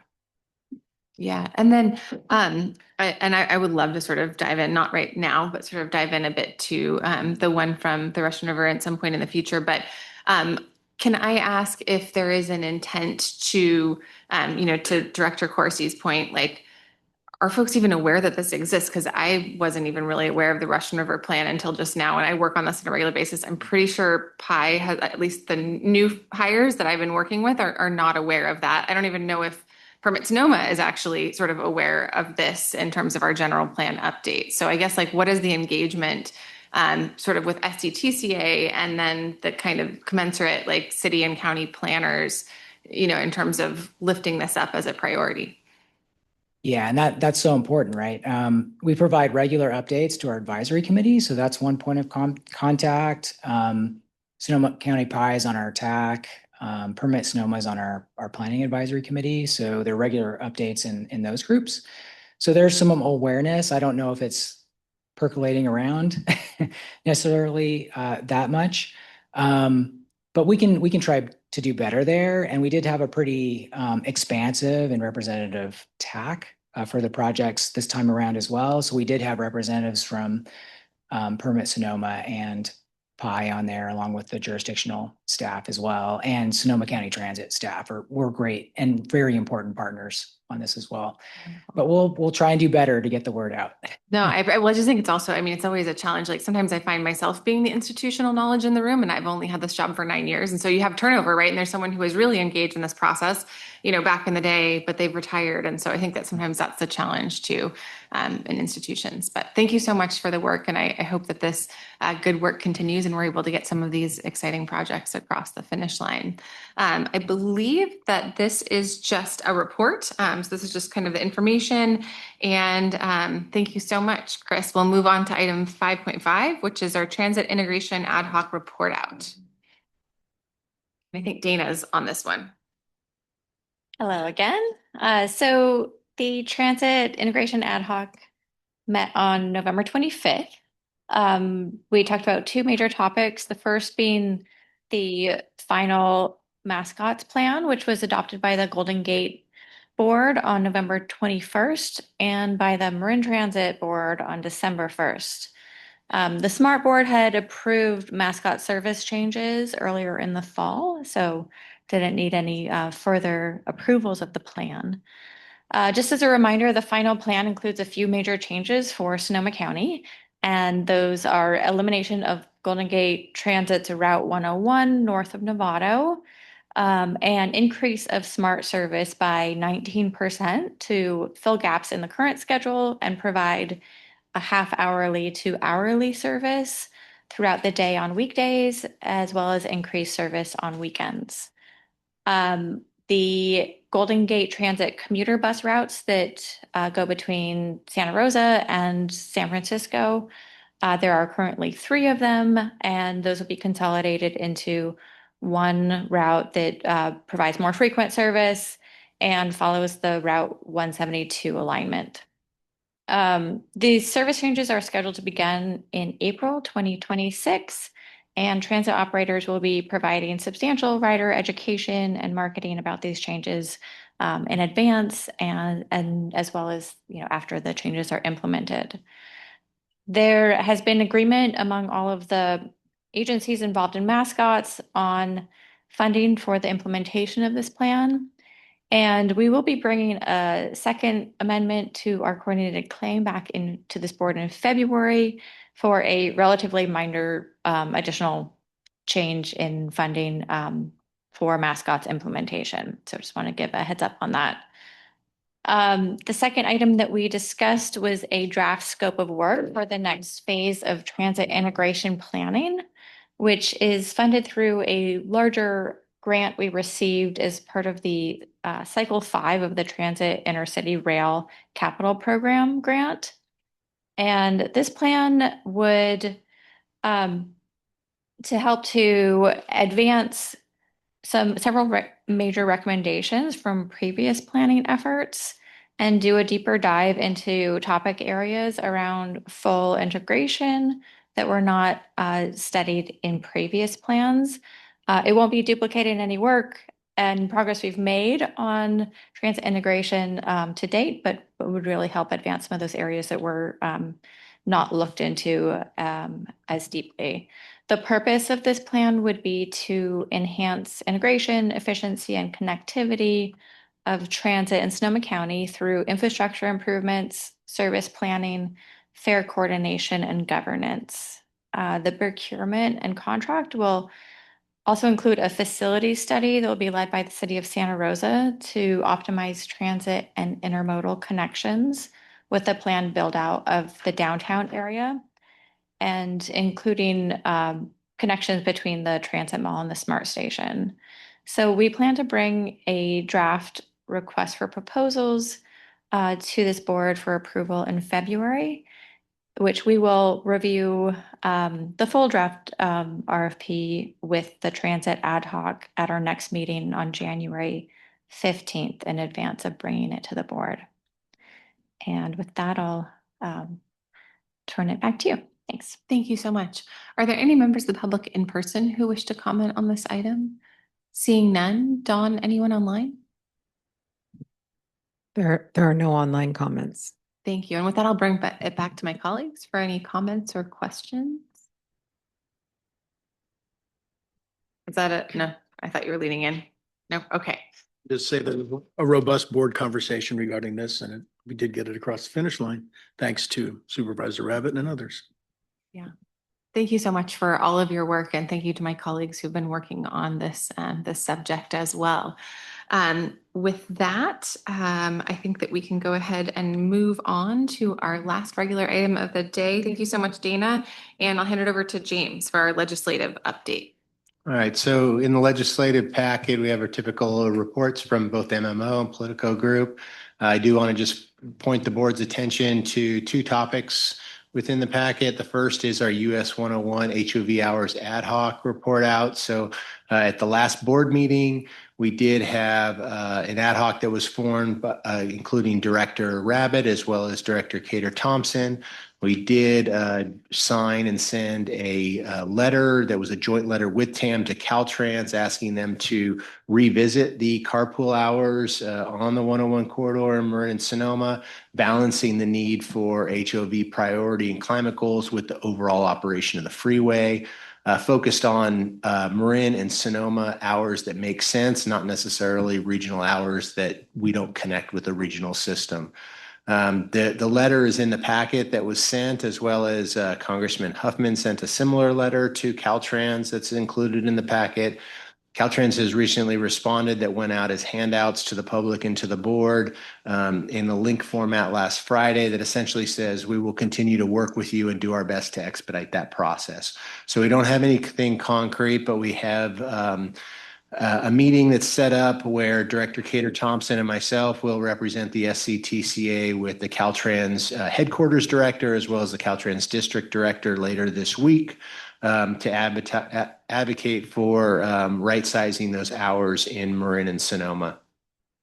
The second thing on the legislative or advocacy item I want to point out is our 2026 legislative platform. This is the first time we have combined both the RCPA and the SCTA legislative platform into one document. That document essentially breaks down between support, engagement, and monitor, depending on the issue or the focus of this organization. Our legislative principles are fairly constant from year to year. They give us the guidance from the board. So the executive director can work, with the chair to advocate as needed between meetings and then get full report outs at board meetings. In addition to those, the two pager, front and back one pager principles, I'm very open to getting board input on priorities that would support those. So while the principles don't change significantly year to year, our priorities can, like for this year, continuing to really focus on the climate bond and our CPA's status as a climate resiliency district, as well as making sure that, we work with all our jurisdictions on multi-jurisdictional grant opportunities. With that, this is an actionable item if the board has any action to take, but staff is currently only requesting any feedback on our legislative principles or our priorities, and we'll be back with those legislative principles for approval at the February meeting. Thank you. Great. With that, I will ask if any members of the public wish to comment on this item in person. Seeing none. Dawn, is there anyone online? There are no online comments. And with that, I'll bring it back to the board for any questions or comments. And I wanted to start off by expressing my gratitude for Director Cater Thompson representing us in the upcoming meeting. So thank you very much. Anything? Seeing none, this is an action item, just to receive the update. I don't think that we have any additional direction. So do we need an action since we are not? Okay, so basically just a thumbs up on information received. Wonderful. All right. Thank you very much, James. And with that, we're going to go ahead and move on to our reports and announcements. So I'll hand it back to you, and then we'll just kind of flow through all of them and take public comment at the end.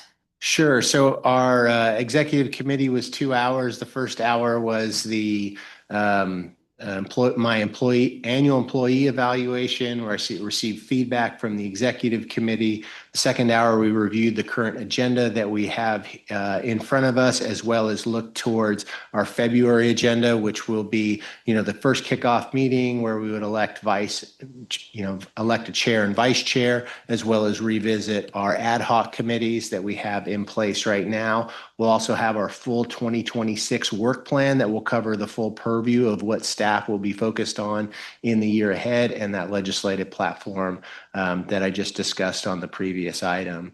I do want to just add that it's been a pleasure over the last year. I'm really looking forward to the next year, and I want to just encourage all the board members to reach out to me at any time for support. And it's been a good year, lots of successes.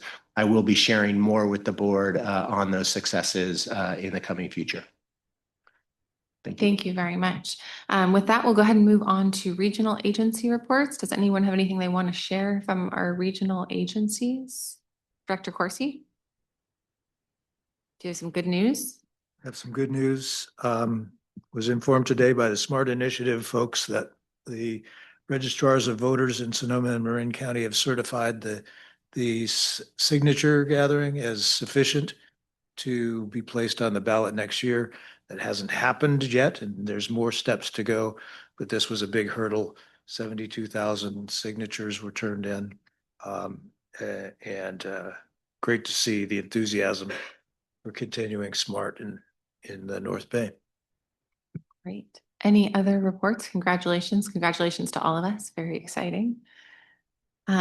Quick report out on the Bay Area Air District. On this Wednesday, we will be having the Stationary Source Committee meeting here amendments to our zero NOx rules to address concerns around affordability and also kind of limited technology in certain circumstances. So essentially, it'll be creating pathways for exemption for homeowners. I've started to get emails about this. Maybe some of you have as well, including some confusion from folks who aren't even in the Bay Area Air District. If you're not in the Bay Area Air District, and I know, for instance, Windsor is split, as is kind of the district that I represent, it does not apply to you. So if anyone has any questions or are hearing from constituents, please feel free to pass that information on to me. Also wanted to mention that CARB recently approved at our last meeting landfill methane regulations that do have potential impacts on local government insofar as, we oversee landfills, but it's hopeful that with these enhanced kind of monitoring and reporting requirements that we will avert some of the challenges that have been seen in other jurisdictions where you actually end up with literally an underground dumpster fire that keeps burning for years and potentially decades. And so we're going to be able to look at early detection of methane plumes and use that to kind of hold some of these areas accountable. Cap and trade also will be coming before CARB early next year. So just a heads up on that. We don't control the purse strings. So that's the legislature. But in terms of the allowances that are issued, that comes to CARB. So anyone else, regional agency reports? Seeing none, we'll go ahead and move on to, we've got the advisory committee agendas in the packet. SCTCA activities reports. I think Ross is going to kick it off with marketing communications. Thank you very much. Good afternoon, directors. So the following are brief highlights from SCTCA engagement activities over the past 2 months since there was a meeting. in November. So on November 4th, SCTCA staff launched a website landing page to bring the new SCTCA branding to the forefront. This current landing page will host information, display upcoming meetings, and help direct visitors to the appropriate transportation or climate content on the existing sites. The existing web pages will be combined in hopefully early 2026. And we will be using the newly acquired sctca.ca.gov URL any day. That will be active. So that is happening. So Emails? Will emails? Sorry. we will, yes, we will be looking at that eventually. We are required to fully switch within a year. It's part of the deal with the state URL folks. But yeah, so that is happening. Next up, ribbon cutting ceremony was held back in October, but I don't think we've discussed that here for the completion of the State Route 121-116 roundabout project. So that project replaced the former four-way stop at Bono Road with a modern multimodal roundabout to improve safety, traffic flow, and access. And then this week, December 11th, at 10 a.m. on Thursday, a ribbon cutting ceremony will be held to celebrate the completion of the Hearn Avenue overcrossing project. And you're all invited. I did send out the most recent invitation today. I will just make a special note. There's really no parking at the location right there. So what there is going to be on the invite, you'll see a map. There's going to be shuttle service set up from the community park down Hearn Avenue. So take a look. Let us know if you have any questions. We look forward to seeing you there. And lastly, SCTCA completed the Diamond Dozen commute program in October, which was a collaboration with TAM. And that was utilized a combo of paid social media, bilingual radio, and partner amplification. So this new commute promotion integrated the existing Go Sonoma commute program. The Diamond Dozen refers to the Diamond Lane. So this was some funding from MTC that we received specifically to try to encourage carpool options along the Marin-Sonoma Narrows and just the 101 corridor overall. And we did see some increases in our program due to that. So please let me know if you have any questions about these or any other communications topics. Great. Thank you so much. Any questions? Seeing none, I think we can move on to Tanya with our climate update. Thank you so much, Ross. Appreciate it.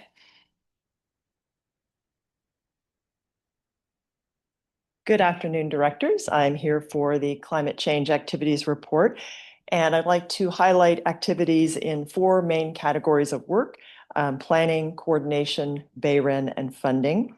In the planning area, we continue to partner with the County of Sonoma and Latino service providers on the equitable EV charging plan for Sonoma County.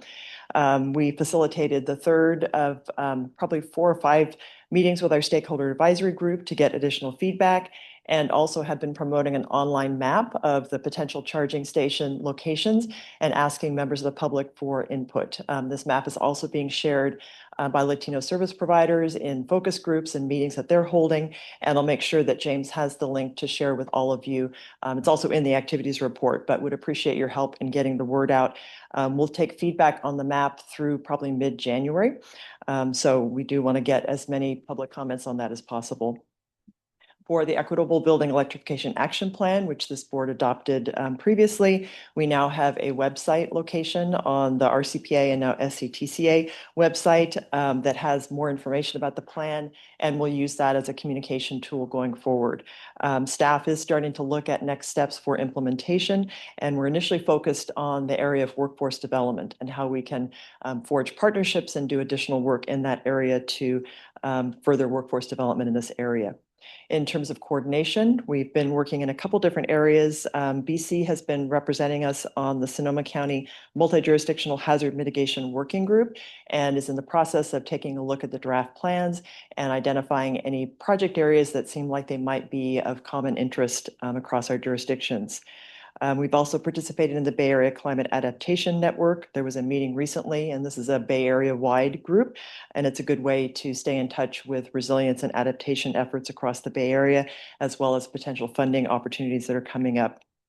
And then lastly, we've been looking at some tools that will help our local jurisdictions with communication on their climate action plans. We've been hearing a common need around folks wanting to have a dashboard that they can share progress on their climate action plans with the community. And so BC's been starting to look at, is this an area that we can provide some support through some tools that we have access to? So we'll be continuing work in that area. Moving on to BayREN, a couple of areas to highlight. We have continued to work with the County Energy and Sustainability Department on the outreach for the various programs within BayREN. And I'd like to highlight two things within the public program space. Anna has been working with local staff and BayREN to develop a natural gas appliance inventory of municipal buildings. And there are a couple of examples across the Bay Area of jurisdictions that have performed these inventories. And so she's putting together a toolkit that can be used across Sonoma County by jurisdictions that are interested. And she's in conversation with the city of Santa Rosa and Cotati to help facilitate an inventory for those cities. And again, we'll be developing a toolkit that can be used by other jurisdictions. The other item I wanted to highlight in the public programs area is there is a part 2 of a training for staff that BayREN is offering related to public sector energy financing. And this is a carry-on or a follow-up to an initial training that was done back in November. And this will dive more deeply into topics of how to secure financing for energy projects, current market drivers, available financing opportunities, repayment mechanisms, procurement strategies. So basically really trying to provide education to local governments and tackle or take down any barriers that might be in the way of getting financing for your key project. So again, we'll make sure to have a link to that registration in the follow-up email. And that training is coming up this Thursday, December 11th. Finally, talking about funding, we have been actually back in October, held our first multi-jurisdictional grant coordination meeting, and we have a second meeting scheduled for January. And our intention is to host these meetings once a quarter to share information on upcoming funding opportunities, identify projects that might be good opportunities for multi-jurisdictional grant applications, share information on the climate bond, and just have a way of working together with our jurisdictions and staff on these grant opportunities. So we'll keep you informed on what's happening there. We are also tracking state grant opportunities that are coming along, and probably the most current one that we're expecting a notice of funding opportunity to come out in the early spring is the Extreme Heat and Community Resilience Program. So that's one that we'll certainly share information as the guidelines come out and the application comes out, and work with our jurisdictions on potential joint applications. So that concludes my report. Happy to take any questions. Thank you so much, Tanya. Any questions from my colleagues? Appreciate the heads up on the extreme heat, because it does feel like maybe, a sub-regional kind of an approach with multiple jurisdictions might make us more competitive, especially since I know that a lot of the push came from urban legislators, right, around kind of heat island effect. And so, but much more large urban, Yes. LA, I think, and San Diego. So thank you very much. Thank you. With that, we'll go ahead and move on to Steph with planning.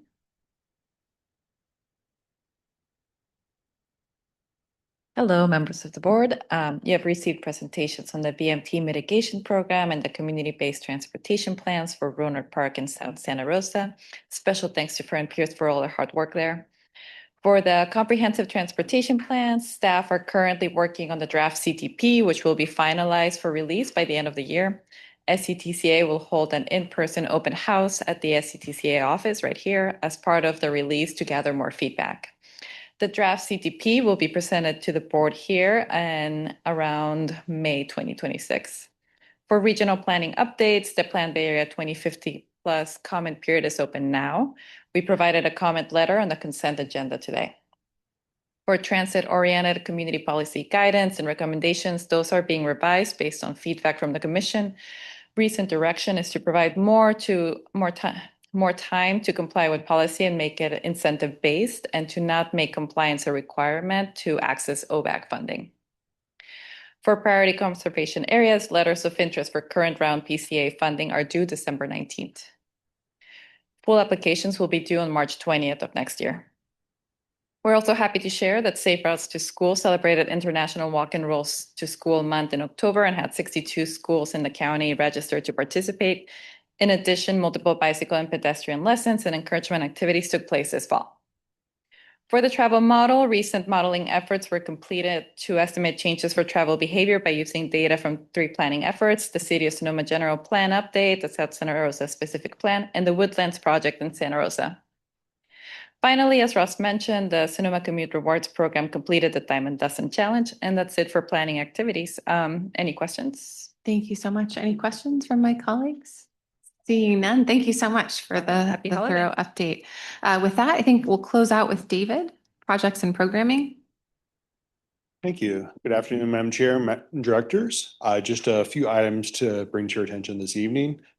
Today, Caltrans released the 2026 Caltrans State Highway Operations and Protection Program. This is the funding program that Caltrans uses to maintain the state highway system and improve maintenance of bridges, culverts, pavement, and ITS elements, and to also do safety projects. Over the last few months, as gas tax revenues have shown to have been declining and the cost of projects have been going up, and also a lot of emergency projects statewide, Caltrans is now in almost a crisis mode for the shop. They are in, for this fiscal year, an allocation plan where they're prioritizing safety projects first and deferring a lot of work to next fiscal year, just due to the fact that they do not have much money left to cover emergency work over the winter. For the 2026 shop, what we're seeing is a lot of the projects that were in the pipeline are now being pushed back a year or even longer. And this includes critical safety projects that the board has prioritized, for example, at Highway 12 and Verona Avenue in the Springs. And so staff will be preparing a comment letter for the chair to sign. Comments are due to Caltrans on January 16th to be able to include in the draft shop submittal to the California Transportation Commission in January. The final shop will be adopted in March of 2026. But I just want to bring this to attention as this is a critical program for a lot of our rural communities that have the state highway as their main street. I should note that while the shop is having these financial pressures, we are seeing in the draft shop over $500 million in Sonoma County for projects on the state highway system. So there's still a big investment. It's just a lot of those investments that without were going to happen are getting pushed out. As Ross mentioned earlier, we're looking forward to the Hearn Avenue ribbon cutting on Thursday. There's a number of punch list items still occurring, including the final striping that's been a little bit delayed, but we're hoping that we'll have everything done in time for the ceremony on Thursday. Also, just to bring to your attention, staff are working on the fiscal year 24 Safe Streets and Roads for All demonstration projects. The request for consultant proposals are due on December 19th. So we're looking forward to working with staff from our city partners, including Petaluma, Cotati, Roanoke Park, Santa Rosa, and the town of Windsor on implementing those projects. Lastly, we also issued a request for qualifications for the long-term Highway 37 121 interchange project and also the Lakeville Corridor Improvements Project. Those two projects have been combined together, and we hope to have a consultant contract come back to you for final action in June of next year. With that, happy to answer any questions that you may have. Thank you so much. Any questions? Seeing none, I will ask if any members of the public wish to speak on this in person. We have anyone online? We do have an online. Thank you so much, David, for the update. Appreciate it. Although not great news about Caltrans. All right. Looks like we have SLH.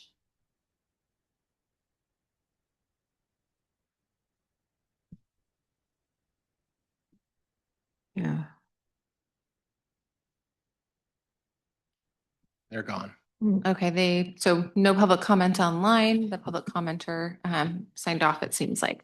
Without any announcements, going once, going twice, and with that, the meeting is adjourned. Our next meeting will be held February 9th, 2026. So early Happy New Year, everyone.